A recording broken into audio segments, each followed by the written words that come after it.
If one day you were standing in front of the home you built with the man you loved after he was gone, and your own daughter looked at you and said, You don't belong here anymore. what would you do? Gentle pause.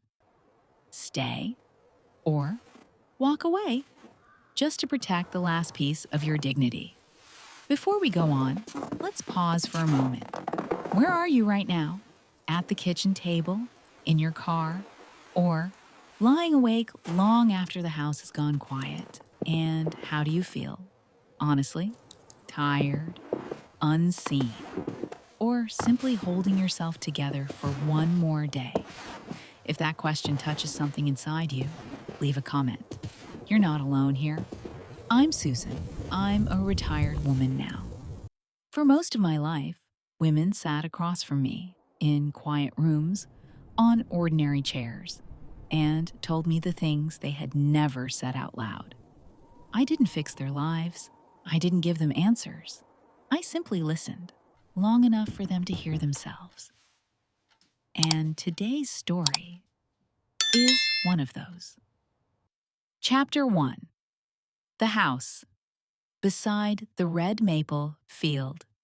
It was late October in northern Vermont, the kind of morning when the cold arrived quietly, without ceremony, and settled into the bones before the mind had time to protest.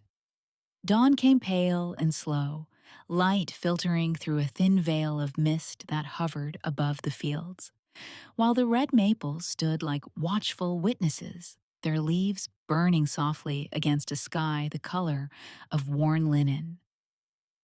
This was where the story continued, where the question left hanging moments earlier found its roots not in a single cruel sentence, but in decades of belonging that once felt unbreakable.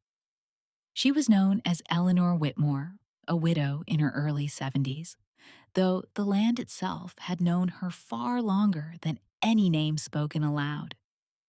Nearly her entire adult life had unfolded on this small farm, tucked between low hills and open fields, a place where seasons were not merely weather, but chapters of memory, each one layered carefully upon the last.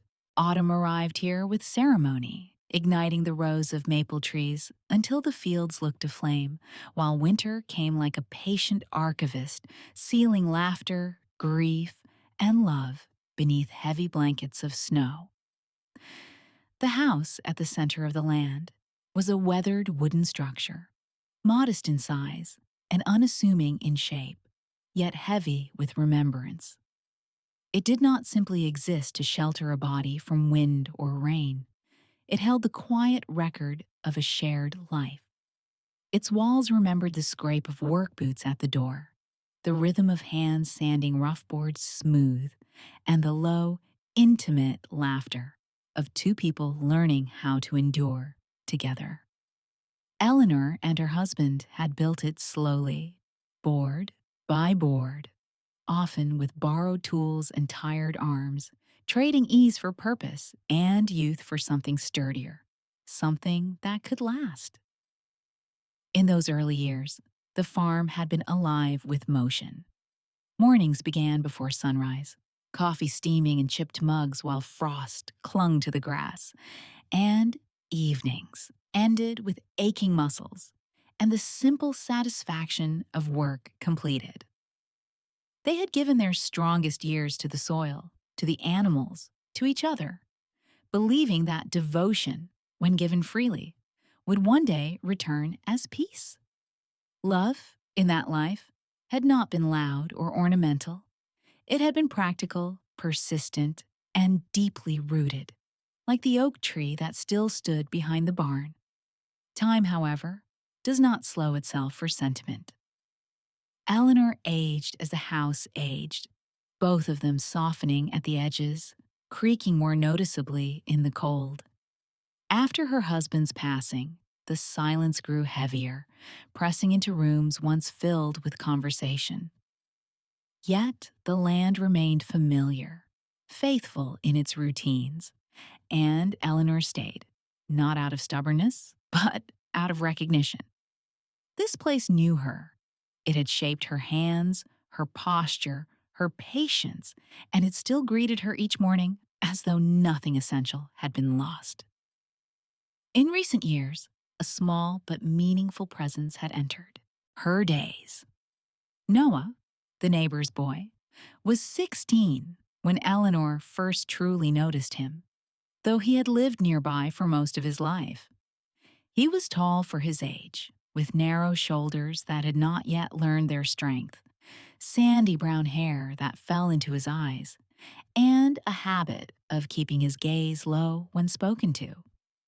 He dressed simply, flannel shirts worn thin at the elbows, sturdy jeans, boots always a size too scuffed for someone so young, and carried himself with a quiet attentiveness that suggested both caution and care.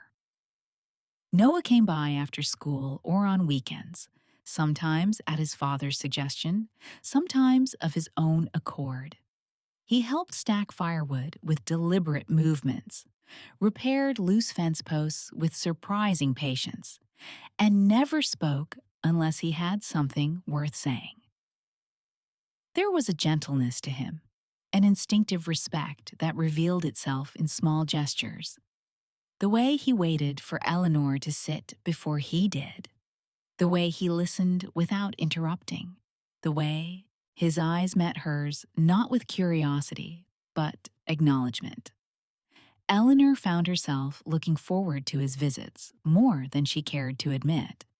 Not because she needed the help, though her joints appreciated it, but because in Noah's presence, she felt neither invisible nor burdensome. He asked questions about the land, about the house, about how things used to be, and he listened as though the answers mattered. In his quiet company, she felt seen in a way that had begun, slowly and painfully, to fade elsewhere. The farm itself seemed to respond to these moments of connection. Chickens scratched contentedly near the porch, their feathers a mix of rust, cream, and charcoal, clucking softly as if narrating their own small histories. An aging border collie named Hazel, her coat peppered with gray and her movements measured but loyal, followed Eleanor from room to room, settling at her feet with a sigh that spoke of long companionship. Life here had grown quieter, but it had not grown empty. And yet, beneath the steady rhythms of the land, Eleanor sensed a subtle shift, like a change in pressure before a storm. Conversations felt shorter. Silences lingered longer than comfort allowed. When family visited, their glances drifted past her more often than toward her, their words carrying an edge she could not quite name, but instinctively felt. Respect, she realized, was not something guaranteed by history alone. It could erode quietly, unnoticed, until one day its absence felt startling. On one particular afternoon, as the sun dipped low and painted the fields in amber light, Eleanor and Noah worked side by side near the fence line. The wind stirred the fallen leaves, sending them skittering across the ground like restless thoughts. Noah paused, resting his weight against a post, and looked at her with a seriousness that seemed older than his years. He did not speak immediately, and Eleanor waited, accustomed to his thoughtful silences. "You built all this," he said finally, his voice low, not as a question, but a recognition. Eleanor smiled, though something tightened gently in her chest. "We did," she corrected, glancing toward the house. "A long time ago." Noah nodded, as if filing that truth away carefully. He returned to his work without another word, but the moment lingered, settling into Eleanor's awareness like a quiet warning. To be known, she understood, was a fragile gift. To be forgotten, even among one's own, was a wound that began long before it bled. As evening settled over the farm, Eleanor stood on the porch, watching the sky darken above the red maples, their leaves glowing briefly before surrendering to shadow. The house behind her creaked softly, adjusting to the cooling air, its familiar sounds wrapping around her like an old coat. She could not yet name what lay ahead, nor did she try to. For now, she remained where she had always been, grounded in memory, in labor, in quiet dignity, unaware that the very meaning of belonging was already beginning to shift beneath her feet. Chapter 2. When Warmth Turned Cold. It was early winter when the shift became undeniable. The weeks after the funeral stretching long and gray, as though time itself had slowed out of respect and then forgotten how to move forward again. Snow arrived before Eleanor was ready for it, thin at first, then heavier, settling into the fields and along the fence lines she and her husband had once repaired together. The house, which had stood steady through decades of weather, seemed to hold its breath, as if waiting to learn what kind of life would now unfold within its walls. Margaret arrived just after Thanksgiving, her car packed tightly with suitcases, boxes, and the unspoken weight of unfinished grief. She was 45, tall like her mother, but sharper at the edges now, her once soft features drawn tighter by years of balancing work, marriage, and quiet disappointments she rarely named. Her hair, a careful shade of chestnut, was pulled back in a neat, practical style, and her clothes, wool coats, structured sweaters, sensible boots, suggested a woman who valued control, even when circumstances refused to cooperate. Daniel followed a day later, slower in his movements, heavier in his step, his presence filling doorways before he spoke a word. At first, Eleanor welcomed them with a cautious hope that surprised even herself. The house seemed to respond in kind, warming briefly with the sound of footsteps and the clatter of dishes returning to regular use. Margaret hugged her mother tightly on that first evening, her arms lingering just long enough to suggest affection, still lived somewhere beneath the exhaustion. "It's just for a while," she said softly, though no one asked how long that while might be. Eleanor nodded, choosing not to measure time in advance, choosing instead to believe in the familiar promise of family. Daniel, 48 and broad-shouldered, carried himself with an air of mild resentment that never quite lifted. His thinning dark hair was always slightly unkempt, his shirts perpetually wrinkled, as though effort itself offended him. He spoke often about how difficult it had been to leave their apartment, how the drive north had been longer than expected, how the cold bothered his joints, though Eleanor never remembered him mentioning such aches before. He smiled politely when required, but his eyes drifted past Eleanor as if she were part of the furniture rather than the woman who owned the house. In the early days, meals were shared with something resembling normalcy. Eleanor cooked out of habit, her hands moving instinctively through recipes she no longer needed to read. Margaret helped at first, though her assistance felt hurried, her attention split between her phone. Daniel rarely offered, choosing instead to sit at the table, commenting on portion sizes, or seasoning with a familiarity that bordered on criticism. Eleanor absorbed these moments quietly, telling herself that grief wore many disguises, that patience would smooth what sorrow had sharpened. But warmth, like trust, can thin without warning. The conversations shortened. Laughter became infrequent, then absent. Margaret's voice, once gentle with her mother, grew clipped, her words edged with impatience she did not bother to soften. She corrected Eleanor over small things: where to place groceries, how to sort the mail, when to turn down the heat, each remark insignificant on its own, but together forming a pattern Eleanor could not ignore. The daughter, who once ran through fields chasing fireflies, now moved through the house with the brisk efficiency of someone managing an inconvenience. Daniel's presence grew heavier as the days passed. He slept late, lingered over coffee without offering help, and complained openly about the limitations of rural life. The internet was slow, the grocery store too far, the quiet oppressive. He spoke of opportunities elsewhere, of plans delayed, and somehow, always, Eleanor's existence seemed woven into the list of obstacles he named. When he referred to the house, he said, "This place," never "your home." And each time, Eleanor felt something small and steady inside her retreat, further into itself. The farm, once a shared responsibility, became Eleanor's burden alone again.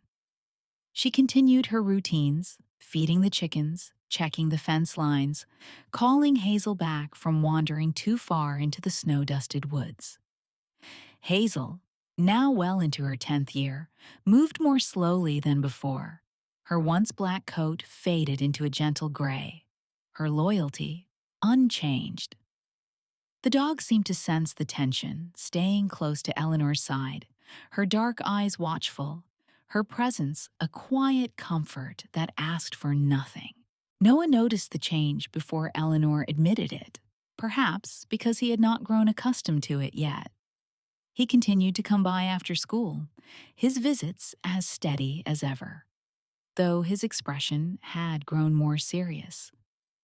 One afternoon, as the sky hung low and heavy with the promise of another snowfall, he worked beside Eleanor stacking firewood near the barn.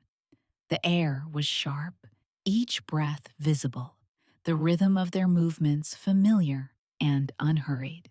He paused suddenly, resting the log in his hands against the pile, and looked at her in a way that made Eleanor still.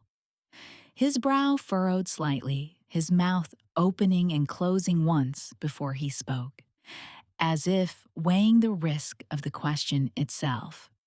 "Are you okay?" he asked quietly, his voice barely louder than the wind threading through the trees. The simplicity of it nearly undid her.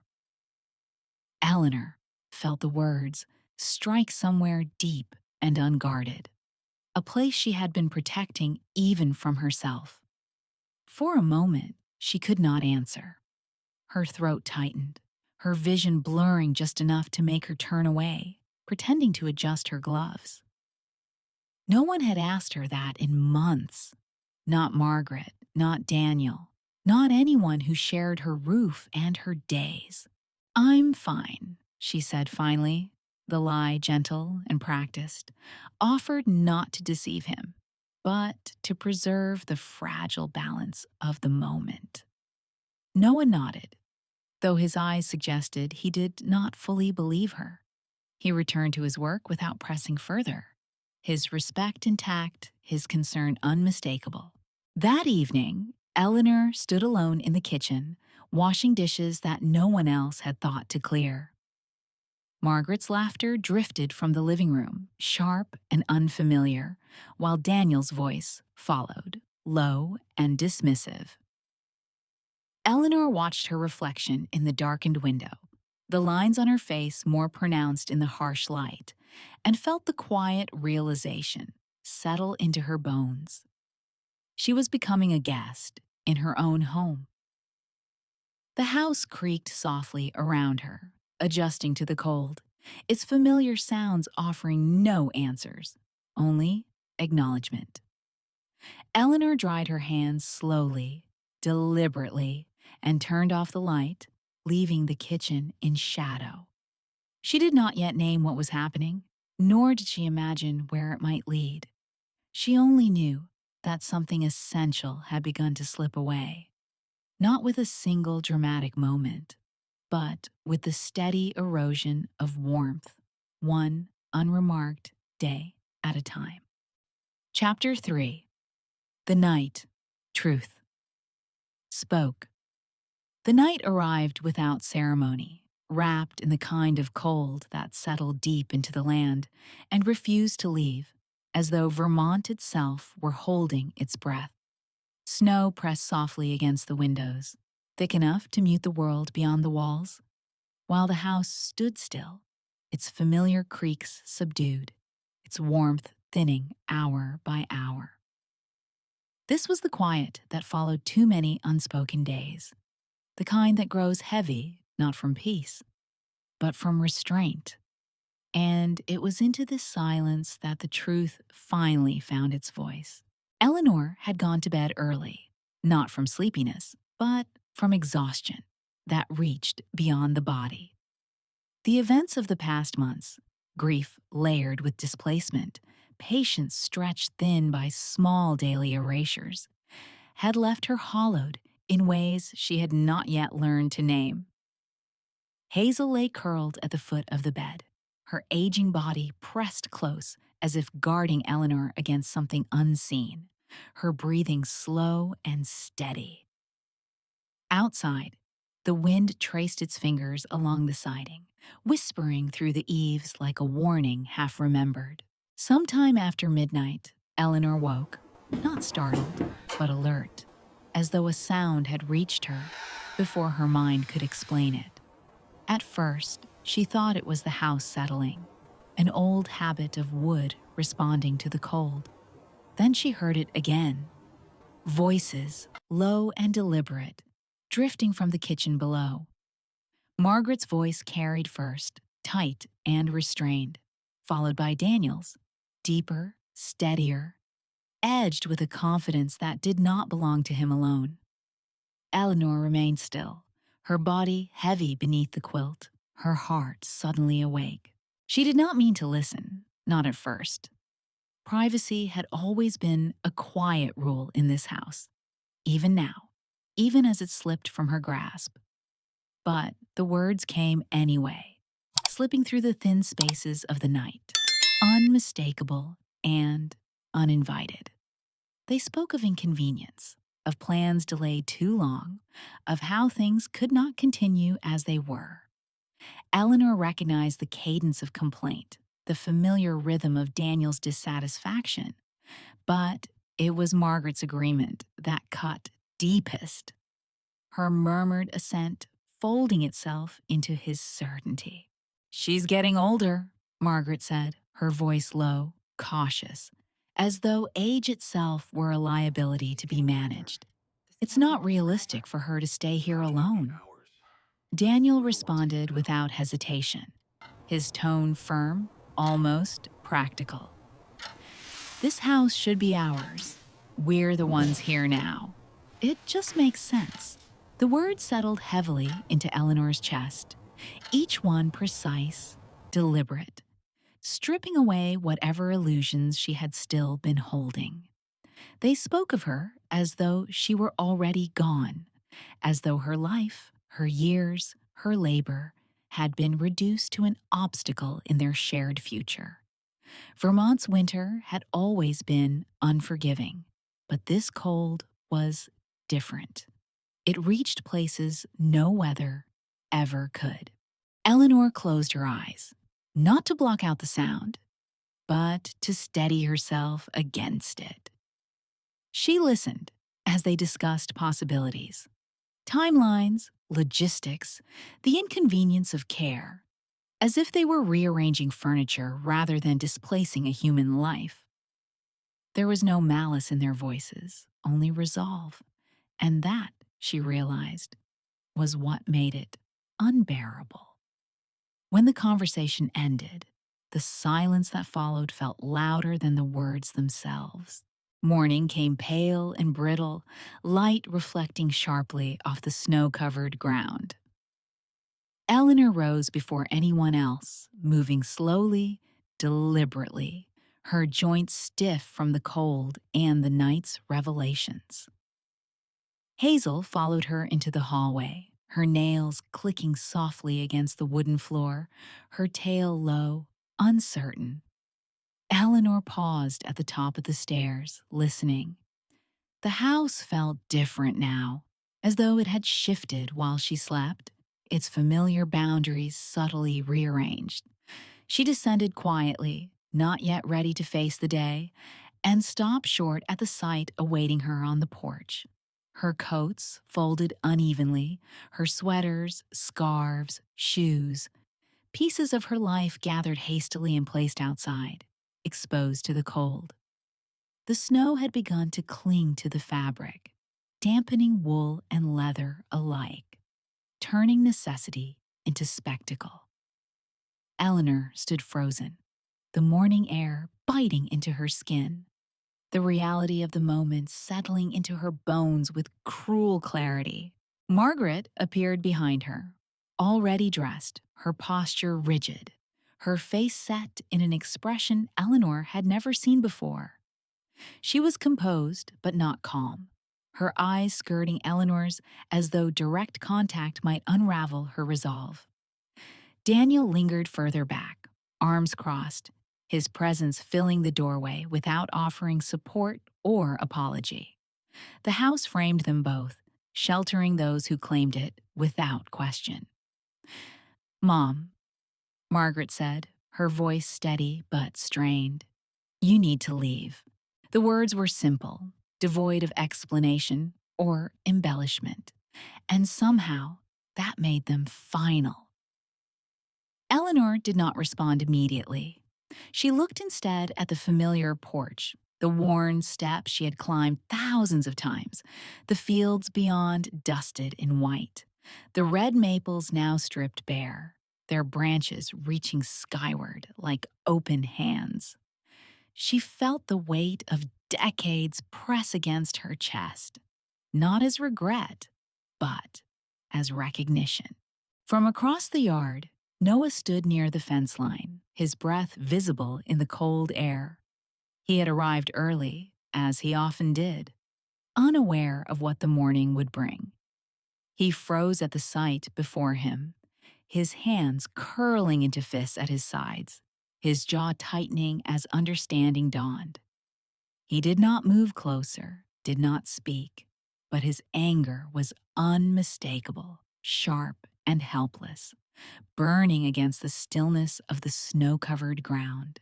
Eleanor noticed him then, truly saw him, and something within her shifted. In his eyes, she saw outrage untempered by entitlement, loyalty unasked for, respect offered freely. And in that moment, standing amid her scattered belongings, Eleanor understood something more profound than betrayal. Loss, she realized, was not the deepest wound. Surrender was. She bent slowly, picking up her coat from the porch, shaking the snow from its shoulders with careful hands.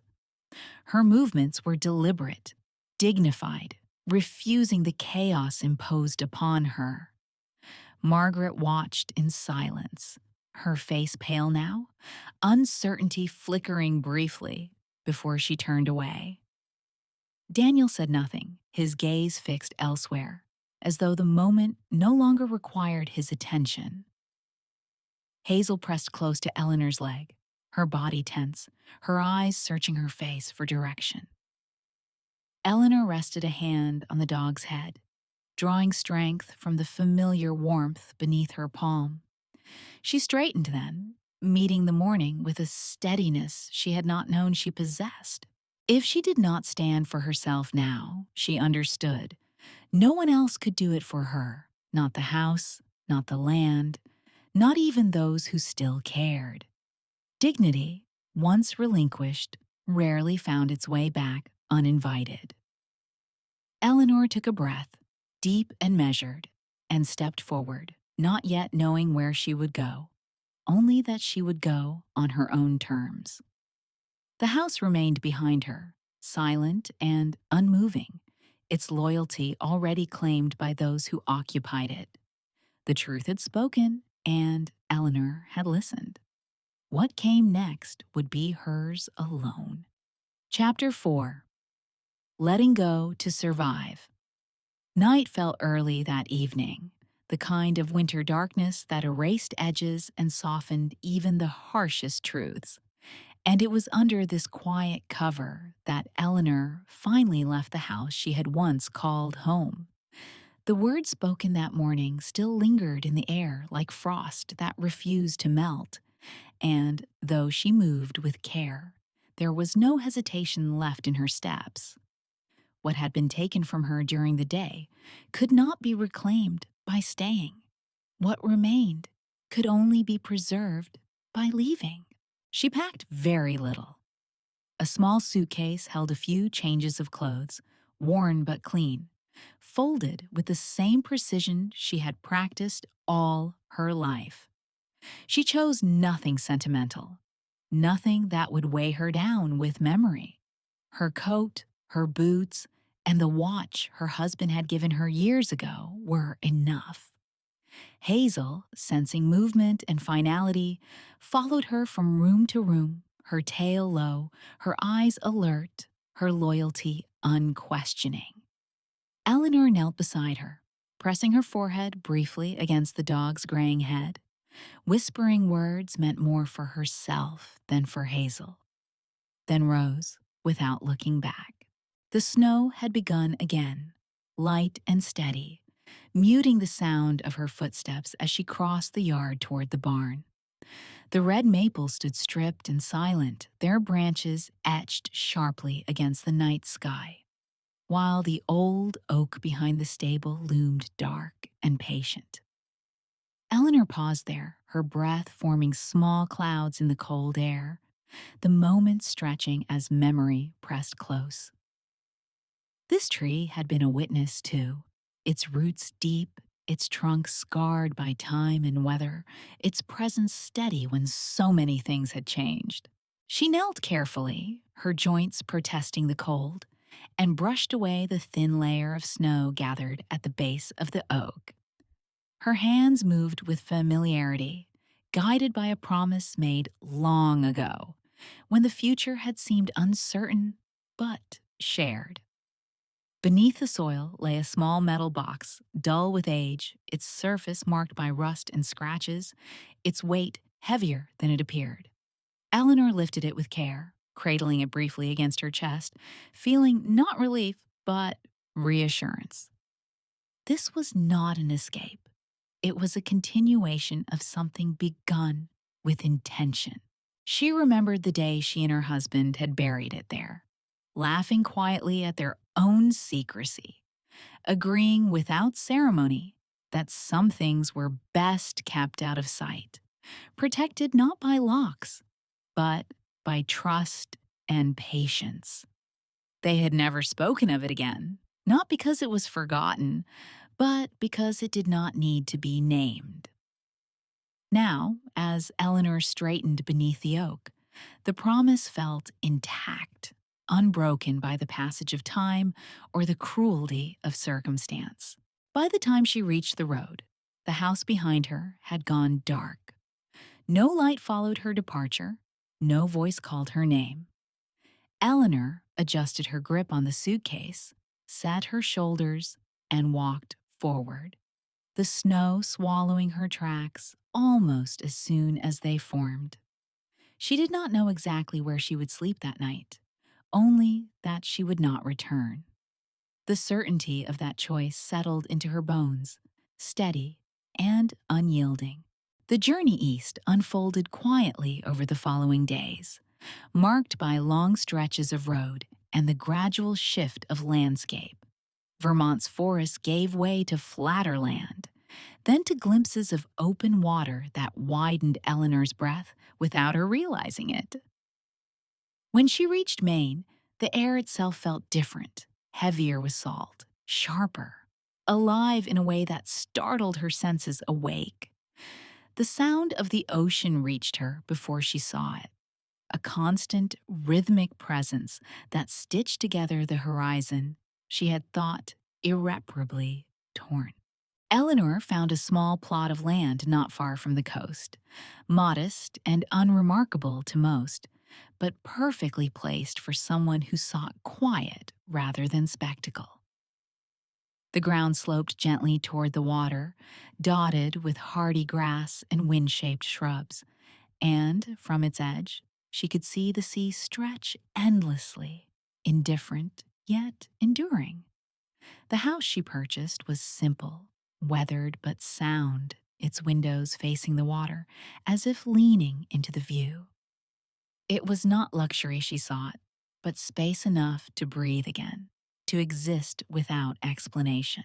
She moved into the house with a kind of careful gratitude, unpacking slowly, allowing herself to feel each small decision as an act of agency regained.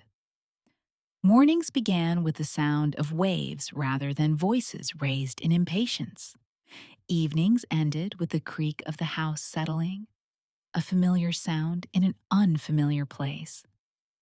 Hazel adjusted quickly, her old instincts guiding her as she claimed new paths along the shore.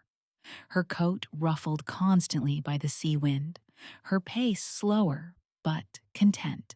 Time passed, measured not in days, but in subtle shifts. Eleanor learned the rhythm of the tides, the way the light changed as storms approached, the particular loneliness of a coastline in winter that somehow felt less suffocating than the silence she had left behind.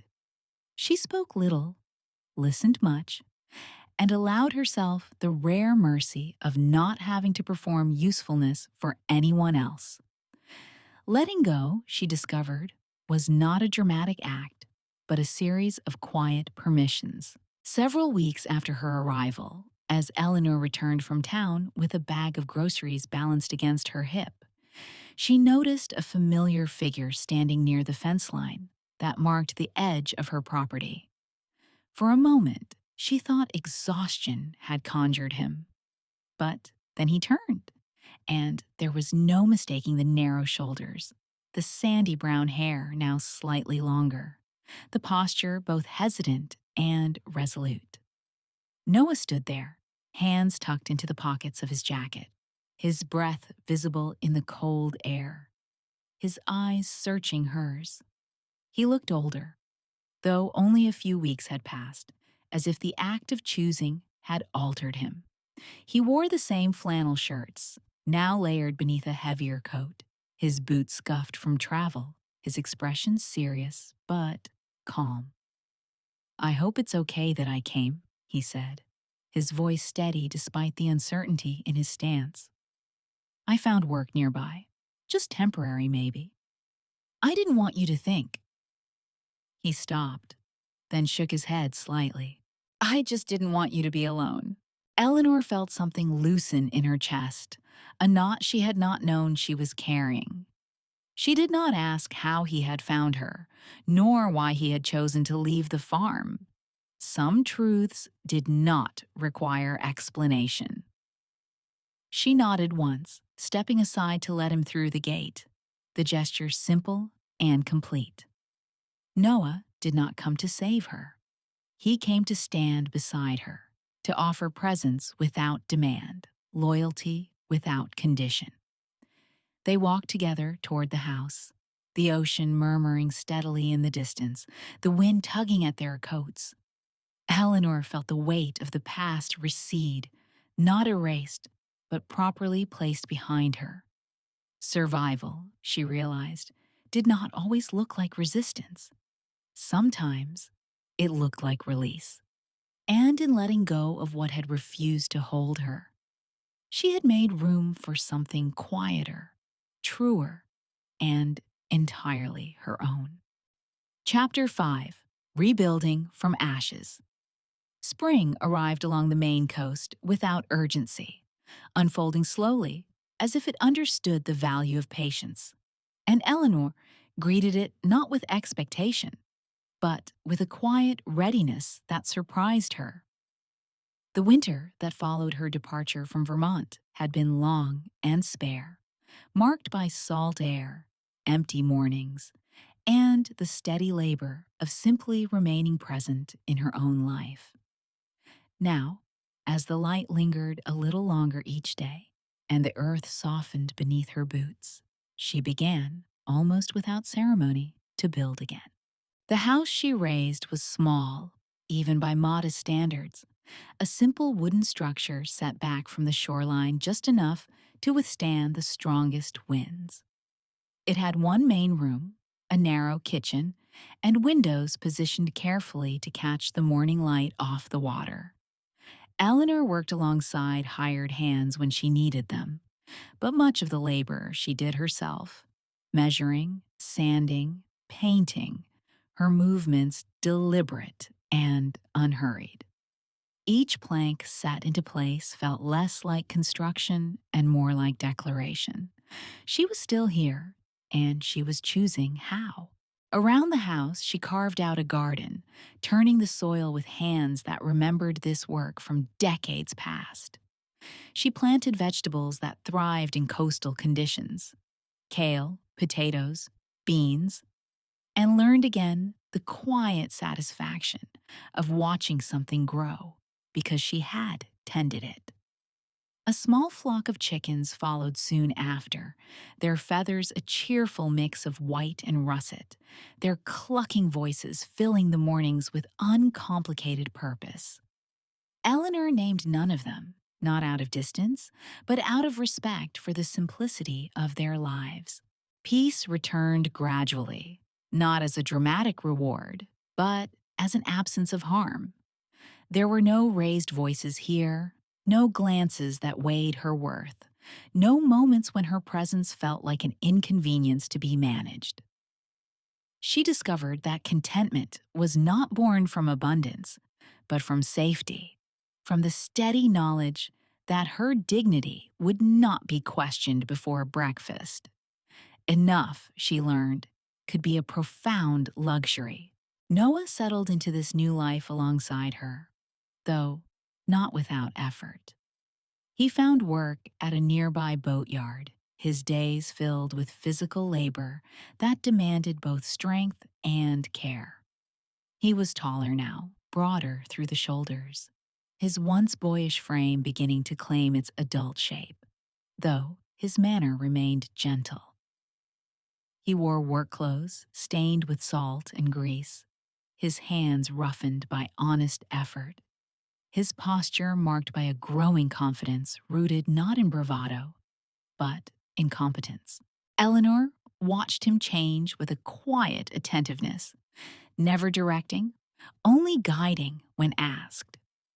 She taught him what she knew: how to listen more than he spoke, how to finish what he started, how to recognize the difference between pride and integrity. These lessons were not delivered formally, but woven into shared tasks and long evenings spent repairing tools or shelling peas at the kitchen table.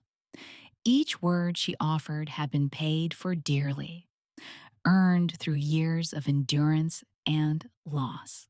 In return, Noah gave her something she had not realized she had been missing.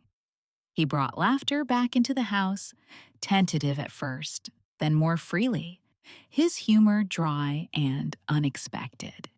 He asked questions about her life, not out of obligation, but curiosity, and listened to the answers with the same respect he had shown her on the farm in Vermont. In his presence, Eleanor felt neither pitied nor revered.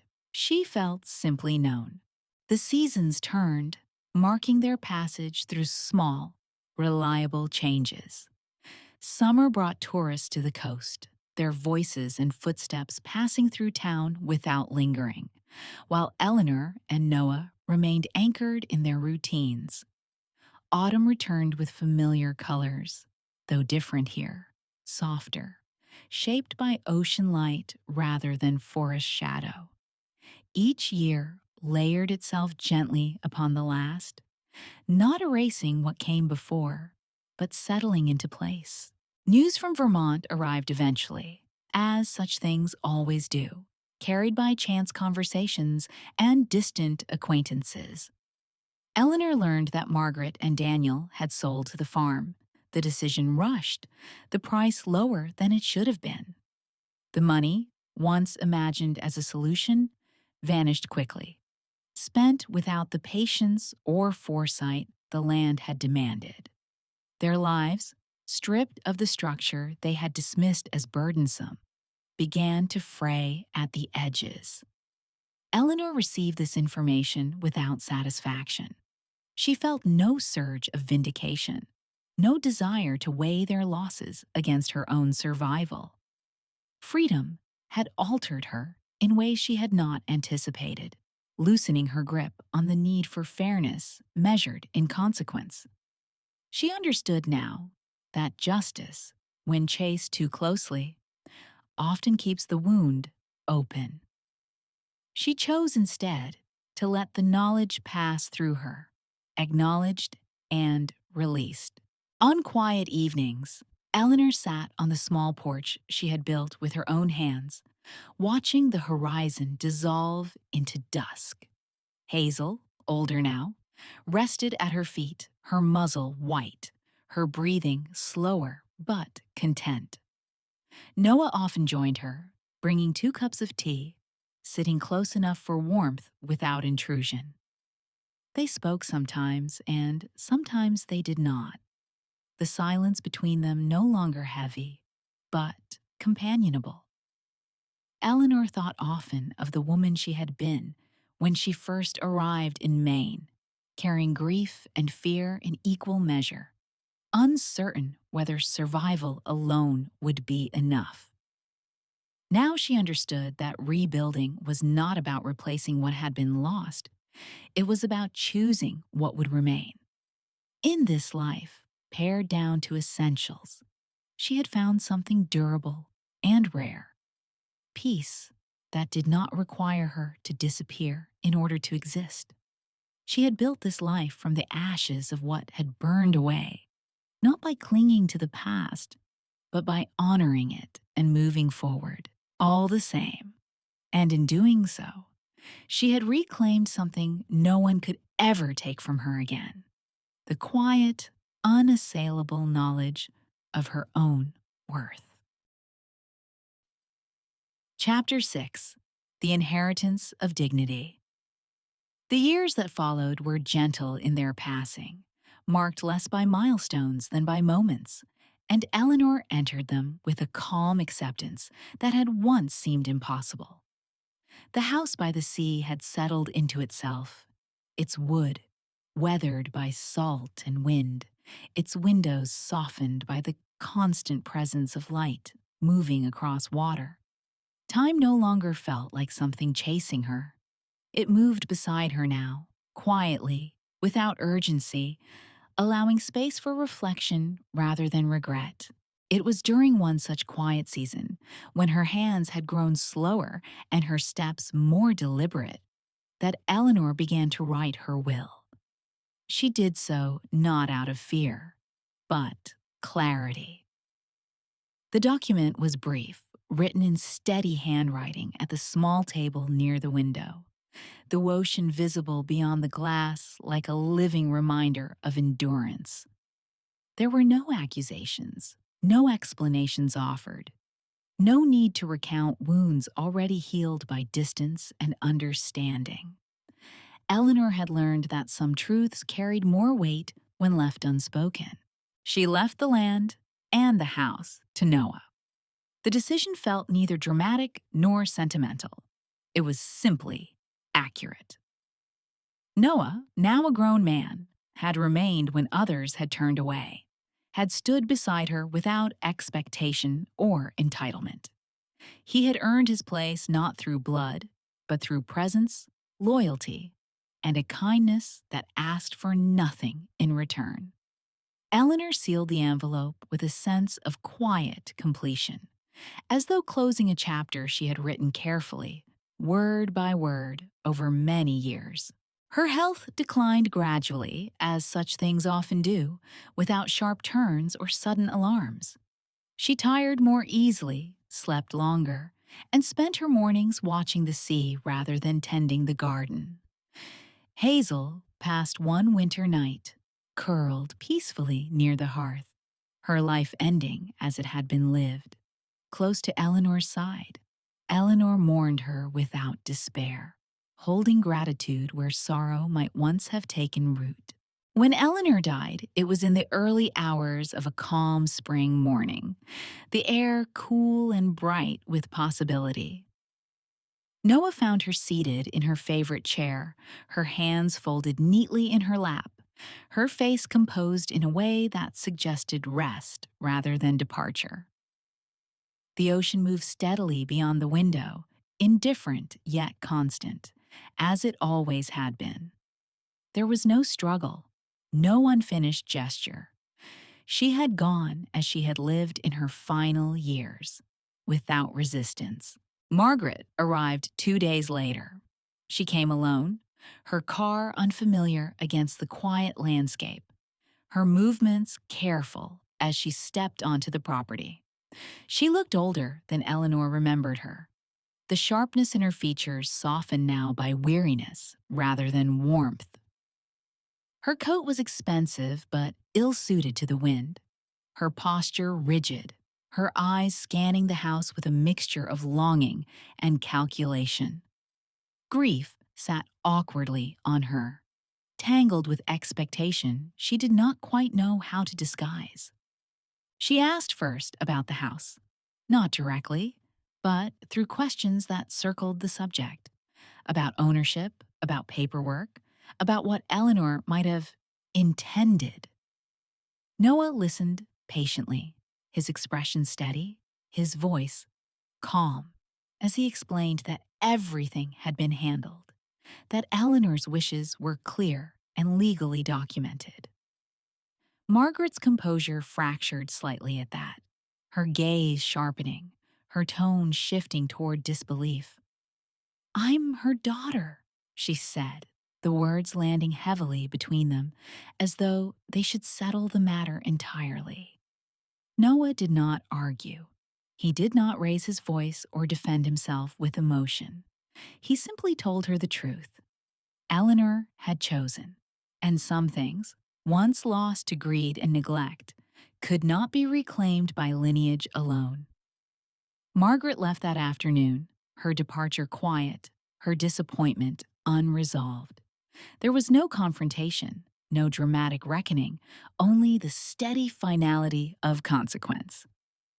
Eleanor's absence filled the space more fully than her presence ever had, not with accusation, but with clarity.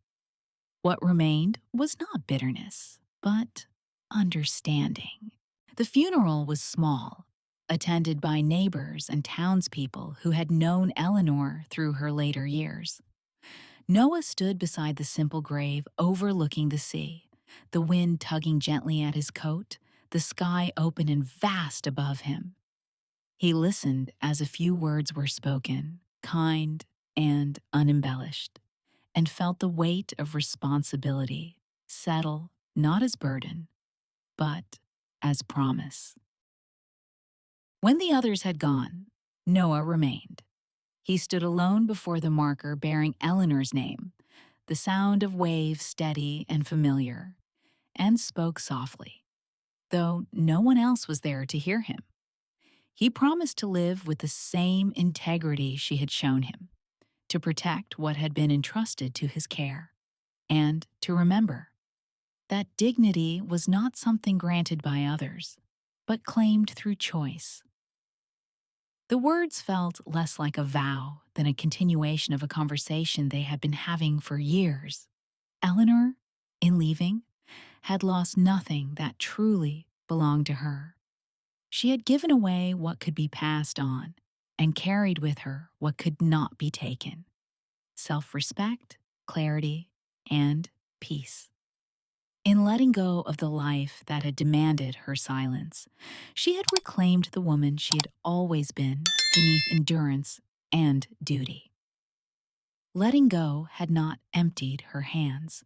It had returned her to herself.